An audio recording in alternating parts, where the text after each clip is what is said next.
മക്കളെ, നമ്മൾ കുറേ കാര്യങ്ങളും ഭീതിയിലാവുന്നത് പല രോഗങ്ങൾ വരുമ്പോഴാണ് അല്ലേ. അപ്പോൾ അതിൽ ഏറ്റവും കൂടുതൽ ടെൻഷനായ കുറച്ച് കാലഘട്ടമാണ് നമ്മുടെ മുന്നിൽ കഴിഞ്ഞു പോയത് കൊറോണ വൈറസും അതിനു മുന്നേ നിപ്പ വൈറസൊക്കെ വന്നപ്പോൾ. അപ്പോൾ നമ്മൾ എപ്പോഴും ആലോചിക്കും ഈ രോഗങ്ങൾ വരുന്നതും അല്ലെങ്കിൽ ഇതിനെ കാരണക്കാരാവുന്നത് ആരാണ് എന്ന്. എന്നാൽ ഇത് എങ്ങനെയാണെന്ന് പലപ്പോഴും നമ്മൾ ചിന്തിച്ച് നോക്കാറില്ല. അപ്പോൾ ഈ അടുത്ത് തന്നെ നിങ്ങൾ കണ്ടിട്ടുണ്ടാകും, മലപ്പുറത്ത് ഒരു വിദ്യാർത്ഥി മരണത്തിന് കാരണമായത് വീണ്ടും നിപ്പ സ്ഥിരീകരിച്ചതിലൂടെയായിരുന്നു. അപ്പോഴും നമ്മളെ പ്രശ്നക്കാരൻ എന്ന് പറയുന്നത് വവ്വാലുകൾ തന്നെയാണ് അല്ലേ. അപ്പോൾ ഇതുപോലെ നിപ്പ വൈറസ് ആയിക്കോട്ടെ, മറ്റ് പല രോഗങ്ങൾ വരുത്തുന്ന SARS virus, Mars virus, Ebola virus, ഇതുപോലെ കുറേ വൈറസുകളെയും വഹിക്കുന്നതും രോഗങ്ങളെ എത്തിച്ചു കൊടുക്കുന്നതിന് പ്രധാന വില്ലനായിട്ട് നമ്മൾ കാണിക്കുന്നത് ഈ വവ്വാലുകൾ തന്നെയാണ്, അല്ലെങ്കിൽ ബാറ്റ്സ് എന്ന് നമ്മൾ പറയുന്നവരാണ്. എന്നാൽ ഈ ബാറ്റ്സിനെ പറ്റി നമുക്ക് കുറേ കാര്യങ്ങൾ പഠിക്കാനുണ്ട്. അതാണ് നമ്മൾ ചിന്തിച്ച് നോക്കേണ്ടതായിട്ടുള്ള കാര്യം. കാരണം ഇത്രയും കുഞ്ഞനായിട്ടുള്ള ആള്, അല്ലെങ്കിൽ ഇത്രയും രാത്രിയിൽ മാത്രം ആക്റ്റീവ് ആയിട്ടുള്ള ഈ ആൾ ഇത്രയും രോഗങ്ങളെ പരത്തുന്നു എന്ന് പറഞ്ഞാൽ നമ്മൾ കുറച്ച് കാര്യങ്ങളൊന്ന് ആലോചിച്ച് നോക്കണമല്ലോ. അപ്പോൾ നമുക്കറിയാം ഈ ബാറ്റ്സ് എന്ന് പറഞ്ഞാൽ മാമൽസ് ആണ്, അല്ലെങ്കിൽ എന്താണ്, സസ്തനികളാണ്. പൊതുവെ പറക്കുന്നത് കൊണ്ട് ഇത് പക്ഷിയുടെ വിഭാഗത്തിൽ നമ്മൾ പറയുമെങ്കിലും എന്നാലല്ല, ഇവർ പറക്കുന്ന സസ്തനികളാണ്. അതായത് ഇവർ എന്ത് ചെയ്യുന്നു, പ്രസവിച്ച് പാലൂട്ടി വളർത്തുന്നു. അതാണ് മാമൽസ് അല്ലെങ്കിൽ സസ്തനികൾ എന്ന് നമ്മൾ പറയുന്നത്. അപ്പോൾ ഈ വവ്വാലുകൾ ഈ മാമൽസിൽ തന്നെ നമുക്കറിയാം നല്ല രീതിയിൽ പറക്കുന്ന ആൾക്കാരാണ്. അതുമാത്രമല്ല, ഈ നമ്മൾ വില്ലനായിട്ട് പറയുന്ന ഇത്രയും വൈറസുകളെ ക്യാരി ചെയ്ത് കൊണ്ടുപോകുന്നതാണ്. അപ്പോൾ ഇവരുടെ ബോഡീൻ്റെ ഫീച്ചേഴ്സ് തന്നെയാണ് ഇത്തരത്തിൽ ഇതിനെ ക്യാരി ചെയ്ത് കൊണ്ടുപോകാനുള്ള കഴിവ്. അപ്പോൾ ഒന്നാമത്തെ കാര്യം നമ്മൾ ആലോചിക്കണം, ഇത്രയും വൈറസുകളെ ക്യാരി ചെയ്ത് കൊണ്ടുപോയിട്ടും ഈ വവ്വാലുകൾക്ക് ഇത് ബാധിക്കുന്നില്ലേ എന്ന്. അവിടെയാണ് ഇതിൻ്റെ സയൻസ് അല്ലെങ്കിൽ ബാക്ക് ഹിസ്റ്ററി വരുന്നത്. നമുക്കറിയാം, നമുക്കൊരു രോഗം വന്നു, ഒരു ബാക്ടീരിയൽ വൈറസ് അല്ലെങ്കിൽ വൈറസ് ആയിക്കോട്ടെ, നമ്മുടെ ശരീരത്തിൻ്റെ ഉള്ളിലോട്ട് കയറുമ്പോൾ നമ്മുടെ ശരീരം അതിനെ പ്രതിരോധിക്കാൻ നോക്കും. ഒന്നുകിൽ നമുക്ക് പനി വരും, അതല്ലെങ്കിൽ ഇൻഫ്ലമേറ്ററി റെസ്പോൺസ്, വിങ്ങൽ പ്രതികരണം വരും. നമ്മളിത് 10ാം ക്ലാസ്സിലും 9ാം ക്ലാസ്സിലൊക്കെ ആയിട്ട് കുറേ കുട്ടികൾ പഠിക്കുന്നുമുണ്ട്. അപ്പോൾ ഇവിടെ എന്താ സംഭവിക്കുന്നത്, ഒരു രോഗാണു നമ്മുടെ ശരീരത്തിലേക്ക് വന്നാൽ നമ്മുടെ WBC ഒക്കെ ആക്റ്റീവായി അതിനെ നശിപ്പിച്ച് കളയാൻ പോവുകയാണ്. അതിനാണ് വിങ്ങൽ പ്രതികരണം എന്ന് നമ്മൾ പറയുന്നത്. എന്നാൽ നമ്മുടെ ബോഡിയിൽ, അതായത് പൊതുവേ മാമൽസിൽ ഈ വിങ്ങൽ പ്രതികരണം നല്ല രീതിയിൽ അഫക്റ്റ് ആകും, അല്ലെങ്കിൽ നല്ല രീതിയിൽ ഇത് റിയാക്ട് ചെയ്ത് തുടങ്ങും. അപ്പോൾ നിപ്പ രോഗമൊക്കെ ബാധിക്കുന്ന സമയത്തും കൊറോണ വൈറസ് ഒക്കെ ബാധിക്കുന്ന സമയത്ത് ലങ്സിലൊക്കെ ഈ ഒരു വൈറസ് ഇൻഫെക്ഷൻ ആകുമ്പോൾ ഈ വിങ്ങൽ പ്രതികരണം അതിര് വിട്ട് പോകുമ്പോഴാണ് ലങ്സും ബ്രെയിനും ഒക്കെ എന്ത് ചെയ്യുന്നത്, ഡാമേജ് ആവുന്നതും അത് മരണ കാരണമാവുന്നതും. എന്നാൽ ഇതേ വൈറസുകൾ വവ്വാലുകളിലേക്ക് ബാധിക്കുമ്പോൾ വവ്വാലുകൾക്ക് ഈ ഒരു വിങ്ങൽ പ്രതികരണം എന്ന് പറയുന്നത് ലിമിറ്റഡ് ആണ്. കാരണം നമുക്കറിയാം, ഇവരെപ്പോഴും പറക്കുന്ന ആൾക്കാരാണ്. നമ്മളെപ്പോലെയല്ല, ഹൈലി മെറ്റബോളിക് റേറ്റ്, അതായത് നമ്മളെക്കാളും 15 മടങ്ങ് മെറ്റബോളിക് റേറ്റ്, അതായത് എനർജി പ്രൊഡ്യൂസ് ചെയ്യുന്ന റേറ്റ് കൂടുതലാണ്. കാരണം ഇവരത് ഉണ്ടാക്കുന്ന എനർജി എന്ത് ചെയ്യുന്നു, എപ്പോഴും പറക്കുന്നത് കൊണ്ട് അത്രയും അവർ യൂട്ടിലൈസ് ചെയ്യുന്നുണ്ട്. അതുകൊണ്ട് തന്നെ ഇവരുടെ പ്രത്യേകതയാണ് ഈ ഇൻഫ്ലമേറ്ററി റെസ്പോൺസ് വരുന്നുണ്ടെങ്കിലും അത് വളരെ കുറവാണ്. വൈറസ് ബാധിച്ച് ഇവരുടെ സെല്ല് ഇതിനെ പ്രതിരോധിക്കാൻ വേണ്ടി ഇൻഫ്ലമേറ്ററി റെസ്പോൺസ് നടത്തുന്നുണ്ടെങ്കിലും അതൊരു അതിര് വിട്ട് പോകുന്നില്ല. അതുകൊണ്ട് തന്നെ വൈറസ് ഇൻഫെക്ഷൻ ഇവരെ കാര്യമായി ബാധിക്കുന്നില്ല. രണ്ടാമത്തെ കാര്യം, ഇവരുടെ കോശങ്ങൾ വൈറസ് ബാധയൊന്നും ഇല്ലാതെ തന്നെ എന്ത് ചെയ്യുന്നുണ്ട്, നശിക്കപ്പെട്ടു പോകുന്നുണ്ട്. അതായത് നോർമലി ഇവരുടെ സെല്ല് എന്ത് ചെയ്യുന്നു, ഡാമേജ് ആവുന്നുണ്ട്.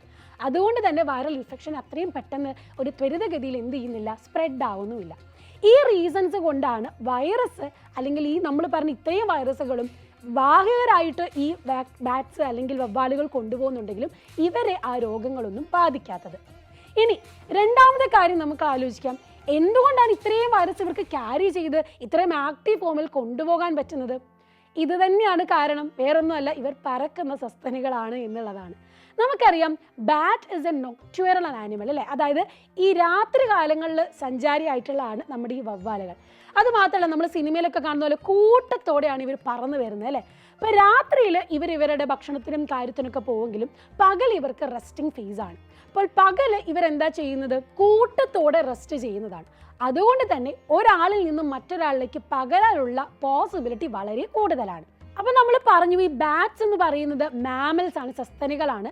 എന്നാൽ ഈ നമ്മുടെ ടോട്ടൽ മാമൽസ്, അതായത് നമ്മൾ മനുഷ്യരും മറ്റ് പ്രധാന മൃഗങ്ങളൊക്കെ അടങ്ങിയ മാമൽസിൽ 20% ഈ ബാറ്റ്സ് ആണ്. ശരിക്കും വലിയൊരു അത്ഭുതം തന്നെ തോന്നുന്ന ഒരു കൗണ്ടാണ്. കാരണം 1400-ലധികം സ്പീഷീസ് ഓഫ് ബാറ്റ്സുകൾ നമുക്ക് കാണാം.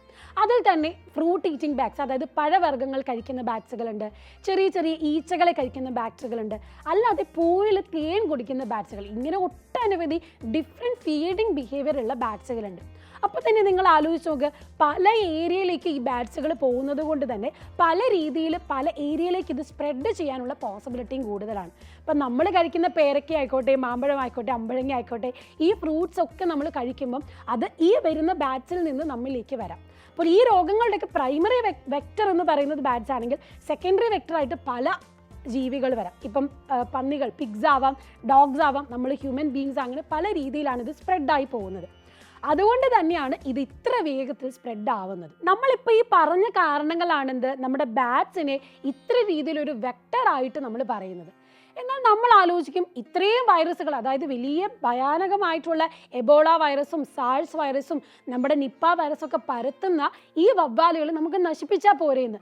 ഈ നിപ്പയുടെ പ്രശ്നം വന്നപ്പോൾ തന്നെ എല്ലാവരും ഒറ്റക്കെട്ടായിട്ട് ഈ വവ്വാലുകളെ നശിപ്പിക്കാനുള്ള തീരുമാനത്തിലേക്ക് എത്തിയിരുന്നു. പക്ഷേ നമുക്ക് ആലോചിക്കേണ്ട ഒരു കാര്യം, നമ്മളിപ്പോൾ പറഞ്ഞതുപോലെ 1400-ലധികം സ്പീഷീസ് ഓഫ് ബാറ്റ്സുകളുണ്ട്. അതിലെല്ലാം വാഹകരാണെന്ന് നമുക്ക് പറയാൻ പറ്റത്തില്ല. രണ്ടാമത്തെ കാര്യം എന്ന് പറയുന്നത്, നമ്മുടെ ബയോഡൈവേഴ്സിറ്റി അല്ലെങ്കിൽ നമ്മുടെ ഇക്കോളജി എടുക്കുമ്പം വളരെ ഇമ്പോർട്ടൻസ് ഉള്ള ഒരു ആൾക്കാരാണ് ഈ ബാറ്റ്സ് എന്ന് പറയുന്നത്. നമ്മൾ നേരത്തെ പറഞ്ഞ പോലെ ഈ പോളിനേഷൻ ഹെൽപ്പ് ചെയ്യുന്നു, സീഡ് ഡിസ്പേഴ്സലിന് ഹെൽപ്പ് ചെയ്യുന്ന ഒരു പ്രധാന ആൾക്കാരാണിത് ഈ ബാറ്റ്സ് എന്ന് പറയുന്നത്. അതുമാത്രമല്ല, നമുക്കിപ്പോൾ ബയോളജിക്കൽ കൺട്രോളായിട്ട്, അതായത് പല കൃഷി മേഖലയിലും ആ കൃഷിയെ ബാധിക്കുന്ന പല പെസ്റ്റുകൾ, അതായത് പല കീടങ്ങളുണ്ടെങ്കിൽ അവയെ നശിപ്പിക്കാനും ഈ ബാറ്റ്സ് ഉണ്ട്. അപ്പോൾ അങ്ങനത്തെ കുറേ രീതിയിലുള്ള അല്ലെങ്കിൽ പല ഓർഗാനിസം നമുക്ക് തന്നെ പല ഗുണങ്ങൾ തരുന്ന ഒരു ജീവിയുമാണിത് ബാറ്റ്സ്. അപ്പോൾ ഇവരെ ഒന്നടങ്കം നശിപ്പിക്കുക എന്നുള്ളത് ഇമ്പോസിബിൾ ആണ്. പക്ഷേ ഇതിനെ നമുക്കൊന്ന് മറിച്ച് ചിന്തിച്ച് നോക്കാം. മെഡിക്കലി അല്ലെങ്കിൽ സയൻസിൻ്റെ ഫാക്റ്റ് അനുസരിച്ച് നോക്കുമ്പം ഇവരിൽ നിന്ന് നമുക്ക് പുതിയ പല കാര്യങ്ങളും പഠിക്കേണ്ടതായിട്ടില്ലേ? ഒന്നാമത്തെ കാര്യം, ഇവരുടെ ബോഡിയിൽ വൈറസ് എന്ത് ചെയ്യുന്നില്ല, ഇൻഫെക്റ്റഡ് ആവുന്നില്ല. ആ റീസണെ പറ്റി നല്ല രീതിയിൽ സ്റ്റഡി നടത്തിയാൽ നമുക്കും അത് ഉപയോഗപ്പെടും. നമ്മുടെ ബോഡിയിലും ഈ വൈറസിന് ഇൻഫെക്ഷൻ ആവാത്ത രീതിയിൽ എങ്ങനെ കൊണ്ടുവരാം എന്നുള്ളത് നമുക്ക് കണ്ടെത്താൻ പറ്റും. രണ്ടാമത്തെ കാര്യം, നമ്മൾ പറഞ്ഞു ഇത്രയുമേറെ മെറ്റബോളിക് റേറ്റ് കൂടുതലായതുകൊണ്ട് തന്നെ പല രീതിയിലുള്ള അഡാപ്റ്റേഷൻ ഇവർക്കുണ്ട്. അങ്ങനെ ഏതൊരു അഡാപ്റ്റേഷനാണ് നമ്മുടെ മറ്റ് ജീവികളിലേക്ക് ഇത് ബാധിക്കാതെ കൊണ്ടുവരാൻ പറ്റുക എന്നുള്ള കുറേ കാര്യങ്ങൾ നമുക്ക് പഠിച്ച് കൊണ്ടുവരാം. മെഡിസിൻസും വാക്സിൻസും ഒക്കെ നമുക്ക് എന്ത് ചെയ്യാം, ഡെവലപ്പ് ചെയ്യാനുള്ള ഒരു ബേസിക് സ്റ്റഡി ആയിട്ട് തന്നെ ഈ ബാറ്റ്സുകളെ പറ്റി നോക്കിയാൽ നമുക്കറിയാം.